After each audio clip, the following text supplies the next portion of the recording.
Tu já parou pra pensar que pode nunca ter gostado de uma outra pessoa?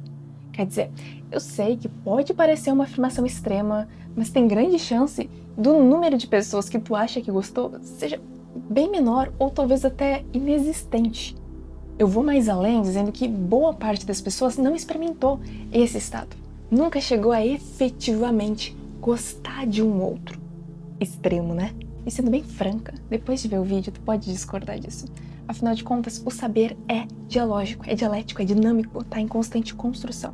Ainda assim, a ideia de nunca ter gostado de alguém parece extrema, não é? Porque no fim a gente olha ao redor e tá todo mundo apaixonado. Todo mundo tá maluco, maníaco, disposto a fazer qualquer coisa por amor. A gente vê aqueles posts nas redes sociais, o pessoal absolutamente fanático por romance, por afeto, por amor, por carinho. Como pode, então, a gente afirmar o contrário disso? Mas eu já tenho conversado com vocês sobre a necessidade da gente ver o que é a coisa que a gente está falando. Vocês devem lembrar que a gente conversou sobre etimologia, sobre origem dos termos, sobre significação semântica e tantas coisas. Então nada mais justo do que a gente descobrir o que é gostar de alguém.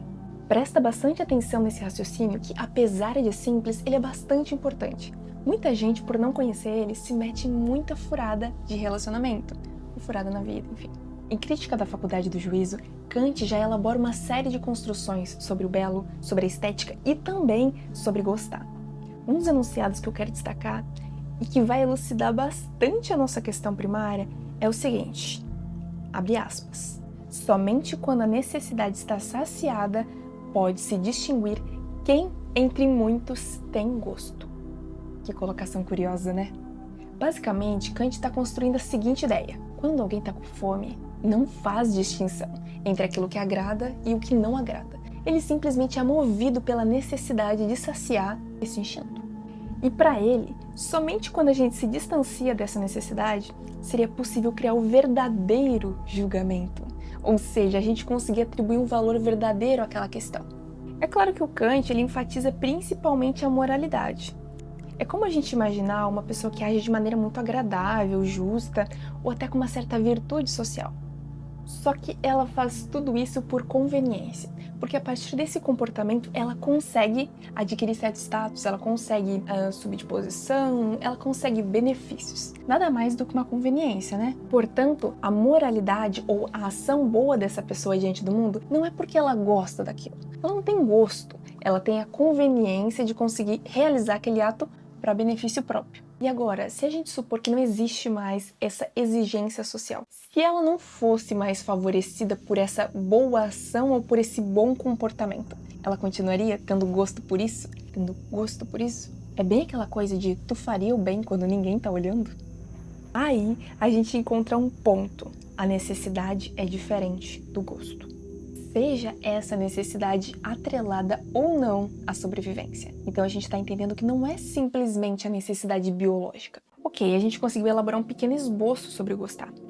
E aí a gente já consegue hipotetizar sobre o que é ou não necessário pra gente, sobre as relações expressamente convenientes, não é?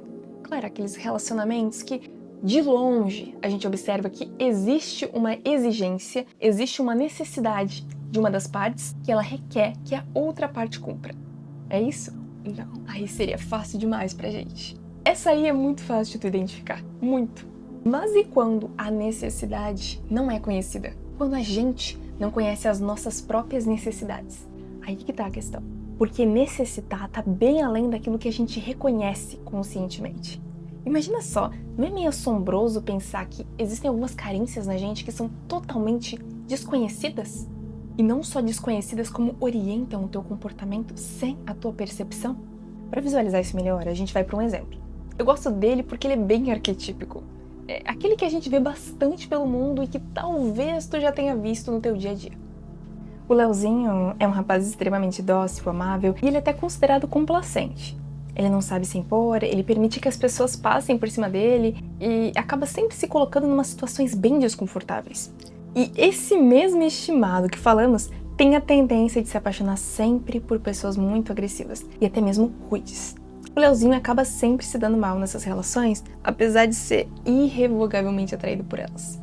O que tá acontecendo com esse rapaz?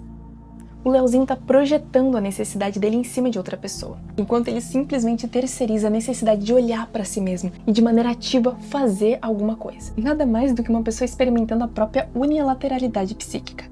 Ao invés de aos pouquinhos ele ir reconhecendo que precisa ser mais incisivo em alguns contextos, que precisa saber se impor às vezes, mesmo que de uma maneira um pouco mais agressiva, isso não deve ser levado para o lado negativo. A agressividade, ela tem um limite. Muitas vezes uma fala mais incisiva é necessária. Para uma pessoa como o Leozinho, é necessário às vezes dizer não quero, não gosto, exercitar esse lado mais ríspido, porque é o que está faltando. Isso quer dizer de alguma forma atacar outra pessoa? Definitivamente não. Mas também conseguir se colocar como um sujeito e não só ser esmagado pelo desejo do outro, pelo medo de ser rejeitado, enfim. E como ele não consegue fazer isso, ele vai lá e arruma o quê? Um parceiro que faz isso e faz em excesso, faz em demasia, que só sabe ser agressivo, até por um lado mais negativo. O Leozinho é o nosso exemplo de relacionamento neurótico. E prezados, a neurose é isso. Essa adaptação unilateral, um padrão psíquico que se fundamenta, sempre meio desarranjado, para nossa proteção. É claro que a gente vai encontrar incontáveis motivos para o Leozinho ser tão dócil, e é claro também que ele vai sempre ter essa tendência. No entanto, o processo de conhecimento de si exige olhar para o outro lado. Exige também que a gente consiga encarar os nossos desarranjos. Von Franz, a nossa querida pesquisadora e psicoterapeuta analítica, que trabalhou junto com Jung, já escreveu sobre pessoas que se apaixonam pelo oposto do que elas são. Uma atratividade que parece irresistível. Só que com o tempo, essa modalidade de relacionamento acaba dando muito errado, especialmente levando ao desgaste. Por que isso acontece? Primeiro, porque você está depositando em cima de uma pessoa toda a responsabilidade de ação X. Se a gente pegar o exemplo da pessoa dócil, ela deposita totalmente na outra a necessidade de agressividade pro mundo. Ah, você não pode mandar uma mensagem negando que eu vou nesse lugar. Ah, você não pode negar pra mim. Eu até já vi um vídeo uma vez de uma filha que ela pedia pra mãe dizer pra amiga, pros amigos, que ela não podia ir, proibia ela de ir. E as duas estavam muito felizes com isso, né? É claro que isso é o quê? Uma terceirização. A pessoa em questão não consegue dizer que não. Não tem a capacidade, a funcionalidade de chegar e dizer, olha, eu não quero, eu não posso, eu não vou. Isso não acontece só na hora de dizer que sim, de dizer que não. Acontece na hora de preencher relatórios, de certas tarefas em casa que as pessoas precisam fazer ou não fazem. E tem um ponto de normalidade nisso, ninguém consegue fazer tudo. Tem coisas que a gente é bom e tem outras que não. Porém, quando a gente está falando de um relacionamento romântico, existe um equilíbrio necessário. Não se pode colocar toda uma expectativa neurótica em cima do parceiro, ou em cima de quem você gosta, ou de quem você se relaciona. O segundo ponto é que esse mesmo parceiro pode acabar pisando no teu calo. Tu arruma uma pessoa oposta a ti, que tem como maior aptidão aquilo que é a tua dificuldade, coisa uma hora pode dar errado.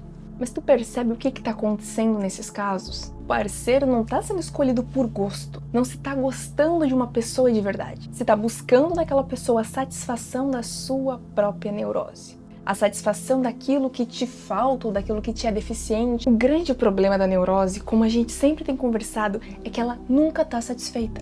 Ela não vai ficar satisfeita com um parceiro que supostamente cumpra essa exigência. E é claro, prezados, que todos nós precisamos das outras pessoas. Todo mundo precisa e ninguém pode ser sozinho. Até para andar, para caminhar, para ir para a escola, a gente precisou do outro. E não é diferente na vida adulta, na vida funcional, no crescimento, a gente precisa das outras pessoas. Mas há uma diferença gigantesca entre necessidade neurótica, que geralmente se projeta em cima de uma outra pessoa, e de uma necessidade real. E daí a gente volta para aquele Leozinho, que vai conseguir se livrar de um relacionamento ou de gostar de uma pessoa agressiva X e vai para a pessoa agressiva A, B, C, D, E, F, G. Não é a pessoa que ele tá gostando. Ele tá procurando uma satisfação para a própria psique. Ao invés do Leozinho simplesmente reconhecer que às vezes ele precisa tomar responsabilidade pela própria vida, pelas próprias ações. E é por causa disso que muitas pessoas não gostam de ninguém. Ou nunca conseguiram experimentar o que é gostar de fato de alguém. Conseguir escolher ativamente ter gosto por algo. E, infelizmente, muitas das nossas escolhas perpassam a neurose. Elas são atravessadas por necessidades que a gente sequer reconhece. Reconhecer elas é um processo, exige muitas coisas. Eu não vou dizer que é apenas terapia. Esse papel terapêutico não pertence apenas à sessão de terapia, mas pertence a uma série de reconhecimentos para além disso. Não desmerecendo a importância da terapia, né? Se vocês têm oportunidade, façam. Mas uma das maneiras de começar é observar padrões de pessoas que você pode ter gostado, ou certas características que existem em ti que parecem meio unilaterais, sabe? Aquela coisa de não tolero desorganização, mas sempre me encanto por uma pessoa totalmente desordenada. Olha só. Então, prezados, não deixem a neurose direcionar até mesmo os relacionamentos de vocês, até mesmo as pessoas que vocês podem vir a gostar, porque um relacionamento neurótico deve ser uma das piores coisas que existem.